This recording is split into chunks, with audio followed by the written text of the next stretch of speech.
So hey guys, and welcome to the video, and welcome back to another Planet Coaster episode of my Perfect Park series here on Planet Coaster. Today I'm going to be doing what I've been wanting to do for a long time now, and just get this park looking pretty, and getting the area surrounding the different areas of the park looking nice and filled, as I'm sure you can agree, they don't look the best at the moment. I do end up building a Gerstlauer Eurofighter in this episode as well, just because there was a small space where one could fit in, and I was like, you know what, I'm going to put one there. There was a bit that I didn't actually record because I didn't realise that I wasn't recording, and that's where I put that KMG afterburner in that you can see in the footage now, and where I put this big lake in, which I am putting this boat ride on. So I do apologise for that. I wasn't recording, it was my bad, and I put my hands up to that. So in the next few episodes I'm going to continue making this park look really nice, and then I'm going to look at opening the park to guests initially. So the way that I'm going to do this is I'm going to open the park, I'm going to let guests in, and I'm going to see how they interact with the rides, and I will do that in a episode. And then what I will do is I'll close the park again so all the guests leave the park, and then what I'll do is I'll continue working on the park, put in a few more flat rides, put in a few more areas, and when that's done I will open the park for the final time, and that's when the series will end. But again, we'll cross that bridge when we come to it. So, I need your guys' help. Since I started this series, there's been something that I've been wanting to build, and that's a roller coaster that weaves in and out of canyons, or some sort of canyon system. So there'll be a terrain either side of the roller coaster, and it'll be weaving in and out of it, it'll interact with the terrain, etc. I sort of have that with the B&M invert, but I want to make it more grounded, and I want to make it dip into the ground. So sort of Grand Canyon style, but a bit more organised, I'd say. Make it look a bit nicer, and make it sort of a frontier type theme. Make it loosely based off of that, because I do like sort of a cowboy westerny aesthetic, but I don't feel like that would fit in this park very much. And I need you guys to help me pick a roller coaster type that would go with that. I was thinking at first, make another Mack Mega Launch, and that is definitely a possibility. I was thinking also about making it a Intamin launch coaster, and I was originally going to make it the Eurofighter, which goes in very soon. But I thought, you know what, the Eurofighter is an inversion machine, it's meant for inversions. I don't really want to make it weave in and out of a canyon, I don't think it would suit it. So I was like, okay, that's fine, but I do need you guys' help on what coaster type I should make this canyon coaster, and I'll make it a sort of Grand Canyon themed area. Apart from it won't be the Grand Canyon, it will be something story based. But yeah, I'm really excited to build that, and again, that will probably be within the next couple of episodes.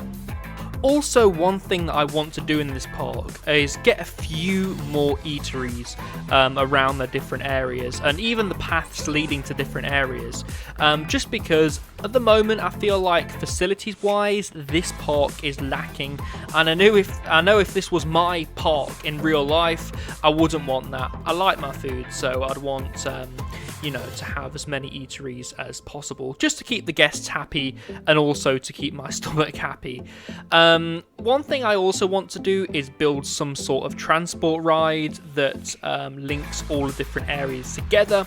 So I was thinking about a monorail for that, or some sort of train that dips in and out of the paths, or goes over the paths even, and make that a themed experience. But again, that's something that I'm planning to do. To be honest with you, it'll probably be a monorail. It just means that peeps can get on this transportation system and just make the way around the park without having to walk there. It also helps with crowd levels in certain areas, because they can hop on this transportation ride and they can go to another area. It's just extra options for transportation, really. And I feel like that's something that this park needs eventually, with the size of it as well, because I'm planning to try and fill, a lot more of this park. So a lot around the edges, there'll be and some attractions and some eateries and some different rides and things like that. I really want this park to be spread out. Also, one thing that I'm planning to do in the next couple of episodes is to build a hotel. And I'm really looking forward to doing that, as I've never built a hotel in Planet Coaster, and it'll be a learning curve for all of us. So I'm planning to make this sort of a generic theme, although if you've got a theme in mind, then please do let me know in the comments, and I'll be sure to look at that. And I'll see if that theme would be something that I'd be interested in building, because I do take your guys' feedback on board. I do look for names as well for the different roller coasters that I build in this park. Also, I'll need a name for this Eurofighter roller coaster, which will be built soon. So please, if you've got a name for the Eurofighter roller coaster, then let me know down in the comments, and I'll be sure to take a look and see if I like those names or not. In the past, you guys have come up with some fantastic names, so again, continue with that. That's partly why I love doing these Planet Coaster series, because I do get comments now and again that's, just complimenting me, really. And I love the interaction with you guys when I do ask for names and I get names back, etc. So, keep that up. I love the interaction with you guys. I really do. Also on Instagram, I have, received quite a few messages from you guys as well. And bearing in mind, iCoaster is still fairly small, so for me to be getting messages already is absolutely fantastic. So keep them coming in. I really do, love the interaction. I love talking to you guys as well. This is why I made this, again, to share my passion of theme parks and roller coasters, and just to also educate people who don't know very much about theme parks as well, to educate them on different types of roller coasters and different types of rides available. So yeah, again, I love every second of it. And I also like making videos. I love making these Planet Coaster videos. Planet Coaster is something that I love. I love the game. I have a passion for the game, and I want to see the game succeed. That's why also I watch a lot of Planet Coaster videos on YouTube in my free time, just because I love the game. The game is fantastic. So to be able to make videos on Planet Coaster is absolutely fantastic, and I love having the luxury to do this. So guys, I'm going to stop rambling and I'm going to let the video play.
So here you can start to see me add in the Gerstlauer Eurofighter coaster into this area of the park. I just thought, you know, this area of the park was a bit bland and there was nothing really that I wanted to do with it. So I thought spontaneously, you know what, let's add a Eurofighter in here. They don't take up much space at all. In fact, they're great for parks that don't have a lot of space, like Adventure Island, and Oakwood theme park as well. I mean, Oakwood theme park has a lot of space, but you know what I mean, they fit in very small areas. And I decided, you know what, one would be great here. I didn't want to add a generic lift hill. I wanted to have some sort of launch system, so that's exactly what I do here. I was a bit stuck on what I wanted the layout to look like. Originally I wanted to have an airtime hill, and that's something that you can see me putting in here. And I was like, you know what, no, that doesn't fit. And I end up going with a vertical loop instead, a big classic vertical loop, just so you know, it did something interesting when it came out of that launch. And I ended up adding a 0G roll and also a Heartline roll into this Eurofighter's layout as well. And I do think that this roller coaster does fit into this area, and I will be leaving it here, although I did add some modifications to this particular roller coaster after the fact, so after the recording, and I do get the roller coaster looking nice. The bit that I add was the turnaround section at the end of this path. You'll see me build that in a second. I thought, you know, it's a shame the track just going under the 0G rolling and not doing anything really. So what I did was I added a helix section that goes over the path. And you'll see that in next episode, I'm sure, if I remember to show that off, because I don't have any recording of that. I did that off camera. But again, I just felt like the coaster needed something else to do, so I added that, you know, as well. It had quite a lot of momentum. I also turn on the offset banking on this roller coaster as well. If you don't know what offset banking is, when you bank track, you can make the track offset slightly so that it offsets in a particular direction. This is very useful for turns where the roller coaster is going at speed, and you really want the train to press into that turn so you can feel as much force as possible. And I do that mostly because I wanted to create my own inversions, but I don't end up leaving my inversions in. I end up taking them out and putting the stock inversions that are in the game at the moment in. One thing you'll see me doing in this episode is using the 4-meter piece trick. And what that is basically you take the track length down to 4 meters and you build your own inversions off of that, and you make them very, very rough. So one thing you'll notice is the track looks very rough when I try and do my own custom inversions. And then what you do is you use the smoothing tool, and the smoothing tool makes it all nice. But again, I decided to use the stock inversions, which are in the game, just because I couldn't get my inversions exactly how I wanted. I'm still getting to grips with the whole 4-meter track thing. So guys, we have reached the end of the episode. Sorry this was a bit of a shorter one. I've not had much time to record, so I really hope you've liked it nonetheless. We do these episodes, these Planet Coaster episodes, every Monday at 6 o'clock, and I do have main channel videos that come out every Friday at 6 o'clock as well, so you get 2 videos a week if you do subscribe. So please, if you've liked this video, smack that like button, hit that subscribe button, and turn on all notifications so you don't miss a single video. Again guys, I've been Ryan from iCoaster. Enjoy this POV. Goodbye.